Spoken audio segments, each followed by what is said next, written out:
Tetapi dukanya kena marah PD itu yang paling sakit sampai saat ini. Aduh, nampaknya nampak nih. Assalamualaikum warahmatullahi wabarakatuh. Perkenalkan, nama saya V. Nama saya Indah Sari. Nama saya Anggun Arianto.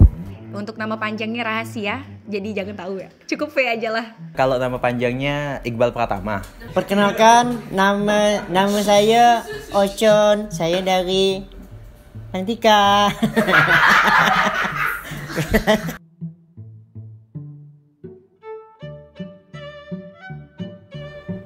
Nimas V. Akhitama. Akhirian. Biasa dipanggil Indah. Siaran di Mujahidin FM sebagai penyiar udah kurang lebih 6 tahun lah sampai sekarang. 6 tahun. Kurang lebih hampir 1 dekade. Ya betul kan, 1 dekade kan? 10 tahun kurang lebih. Kira-kira sampai 4 tahun lah. Kurang lebih 3 atau 4 tahun lah ya, kurang lebih. Terus awal masuk dari tahun 2017 atau 18 ya. 18 naik siaran sampai sekarang. Jadi hitung-hitung 18, 19, 20, 21 dan 3 tahun lebih lah, hampir 4 tahun. Menurut kalender akademik, sekitaran ini bulan keempat. Sudah 4 bulan. 4 bulan? Kan sama kayak Tama. 4 bulan kan.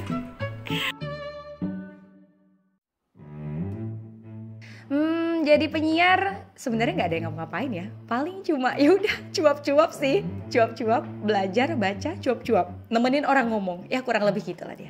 Siaran, cari materi, sama melatih public speaking sih sebenarnya.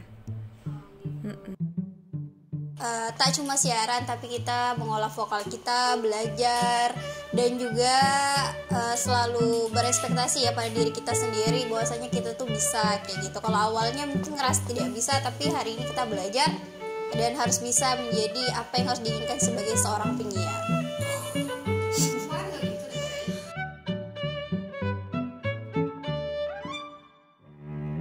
Dulu di awal-awal itu masih di tahun pertama yang paling berat itu English time, karena nggak punya basic bahasa Inggris ya, jadi agak berat banget untuk siaran bahasa Inggris. Tapi sekarang sih karena udah ada narsumnya, kemudian udah juga belajar bahasa Inggris dikit-dikit walaupun masih tetap nggak bisa ya. Ya udah lebih enak lah. Untuk program terberat ya masih belajar, tidak belajar sih sebenarnya, juga tidak berani sih karena pakai bahasa Inggris. Tak usah ngomong bahasa Inggris. Iya, nggak bisa bahasa Inggris. Kurang pronunciation ya, kol-kolahnya juga belum benar. Jadi dulu pernah ya dia, pernah ya sebelum di zaman siapa ya, Kak Ratna ya, di zaman Kak Irma ya. Pokoknya abis siaran pernak-pernik muslimah, terus kemudian Iyadi, karena dulu kan segmennya itu Senin sampai jam 10, jam 11 itu segmennya Rumahku Surgaku, Rumahku Keluargaku gitu lah kan. Jadi setelah itu ke Iyadi. Cuma takutnya Iyadi tuh ya kehilangan bacaan itu ya. Kalau berat itu ya, kan saya cuman mungkin IAD, karena waktu itu tuh saya harus bagi waktu jam 11, sebelum jam 11 itu jam 10 itu kadang ada kegiatan lain, ada misalnya kayak bantu ibu dan juga kuliah. Itu kita harus pastikan jam 11 itu kita bisa hadir di studio atau tidak, dan jika ingin izin tuh gimana ya, kan harus cari pengganti, dan penggantinya tuh ibu direktur, jadi agak sibuk lah. Jadi kita harus pastikan tuh apakah kita bisa hadir dan sanggup untuk siaran pada hari itu. Mungkin untuk setiap program itu ada kekurangan dan kelebihannya masing-masing dan tantangannya. Kalau menurut saya siaran yang paling berat itu siaran bertamu. Ada tamunya lah, itulah bahasanya. Kalau misalnya bersama narsum tuh kayaknya harus effort berpikir untuk pertanyaan-pertanyaan selanjutnya gitu. Cuman menantang sih. Karena deg-degan. Karena gini, ngapa ya? Tipe saya nih sebenarnya nggak suka kepo sama orang gitu ya. Jadi kalau bertamu kan ada prinsipnya itu 5W 1H. Jadi saya nih suka bingung sendiri nak nanya apa gitu. Kalau dulu tuh kan suka dikasih ada program tamu kita, itu bingung tuh tamunya datang kita nanya apa ya nanti. Apalagi kalau udah sesinya masih banyak tapi pertanyaannya udah habis. Nah itu. Jadi kita harus mikir pertanyaannya. Jadi dulu tuh kayak gitu.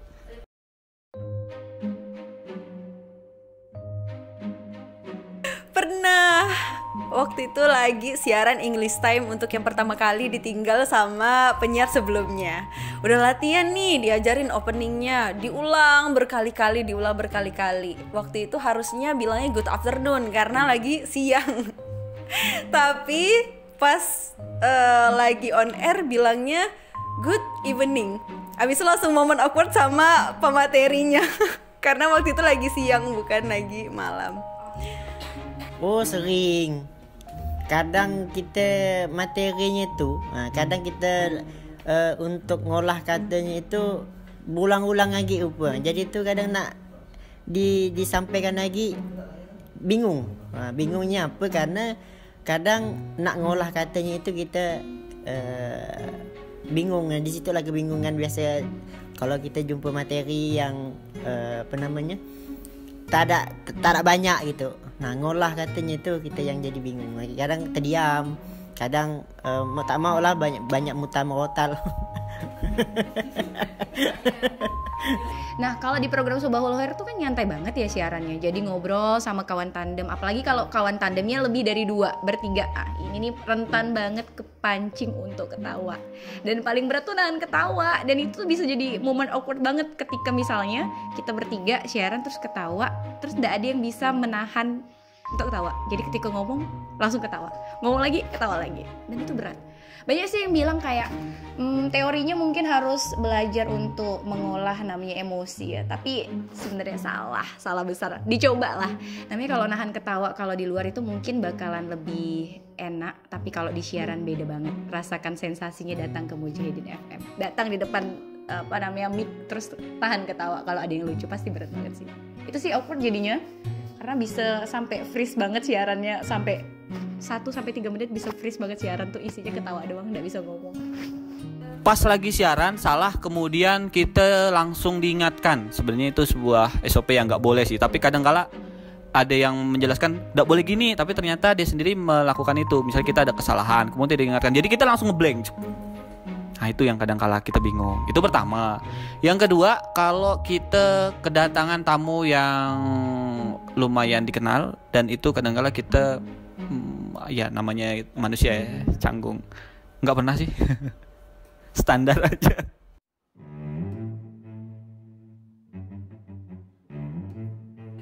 Melakukan pelanggaran. Pernah. Sebenarnya saya pernah ke gap ya. Dulu di awal-awal tuh pernah bawa makan. Sebenarnya nggak ketahuan karena siaran pagi, belum ada yang datang. Tapi karena kepintaran yang luar biasa, di-storykan, ketahuan deh. Ya udah, kena marah, terus kena tegur. Ya udah. Sebenarnya itu aib yang tidak perlu diungkapkan sebenarnya, tapi ya supaya sebagai pelajaran. Pelanggaran paling telat sih. Kalau yang ekstrim kayak makan di studio sih kayaknya belum pernah. Main HP. Main HP tadi tuh. Berat soalnya sampai sekarang masih berat. Jadi curi-curi. Mohon maaf Bu Pidi dan Bu Direktur. Main HP.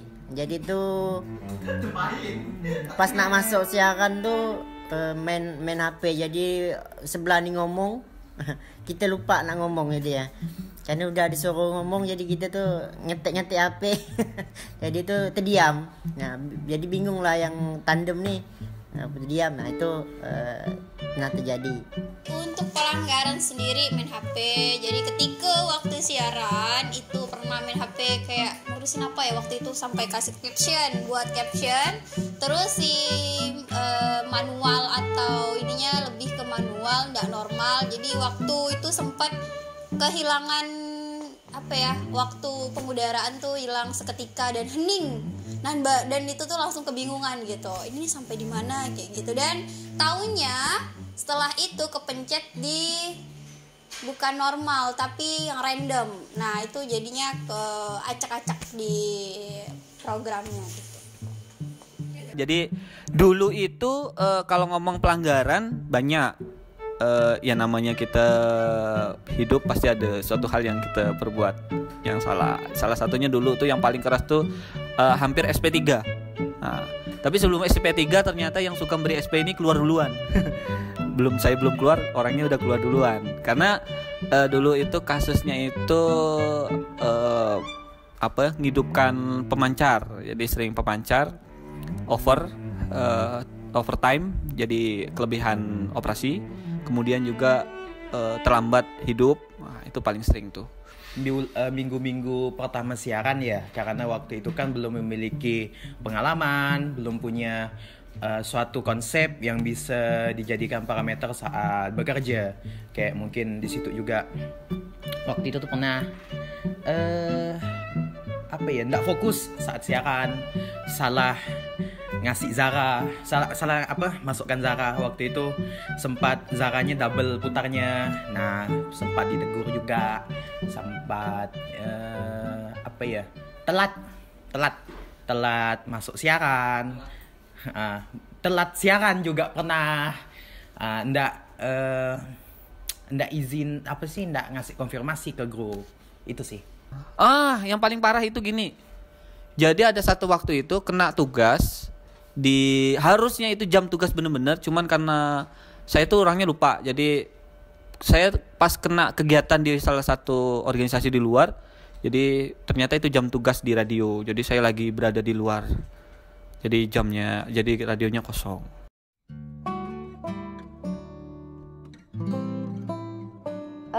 Sukanya ini jujur ya, yang saya suka dari Mujahidin siaran nih adalah saya kan ada beberapa program yang saya ampu tuh adalah program yang siaran sama orang luar. Jadi bener-bener dapat banyak kenalan luar, nambah ilmu pengetahuan juga, nambah kenalan, nambah relasi sih lebih tepatnya. Itu sukanya. Terus yang dukanya itu ketika misalnya kayak ada sesuatu hal kendala, kayak saya pernah tuh satu kali tuh waktu itu siaran bahasa Inggris, terus narsumnya dari luar negeri datang ke sini ditemenin sama salah satu narsum lainnya. Kemudian waktu itu hujan, jadi terpaksa datanglah dengan keadaan basah kuyup, gak punya mantel waktu itu. Terus disindir lagi, ini kok siarannya terlambat, kayak gitu-gitulah. Ya suka dukanya kayak gitu, sering banget siaran tuh dalam kondisi basah karena memang manajemen diri sih yang kurang ya. Bayangin nih siaran basah kuyup di tengah ruang studio tuh dingin banget, jadi itu menjadi duka tersendiri sih, karena habis itu biasanya cenderung pasti demam. Suka dukanya tuh, kalau sukanya di sini tuh kita nambah relasi juga ya, kita ketemu orang-orang baru, kita ketemu sama individu yang mempunyai pemikiran yang mungkin berbeda untuk kita. Lalu kita bisa nambah ilmu juga gitu ya kan di sini. Waktu awal mulai dari training penyiar, mulai bagaimana cara menyampaikan gagasan yang baik saat kita bersiaran, lalu hal-hal lain terkait teknis untuk public speaking itu mungkin dari saya. Lalu untuk dukanya sebenarnya belum terlalu terbentuk ya di 4 bulan ini. Belum ada yang menurut saya terlalu menekan, terlalu berat. Tetapi dukanya kena marah PD itu yang paling sakit sampai saat ini. Aduh, nampaknya nampaknya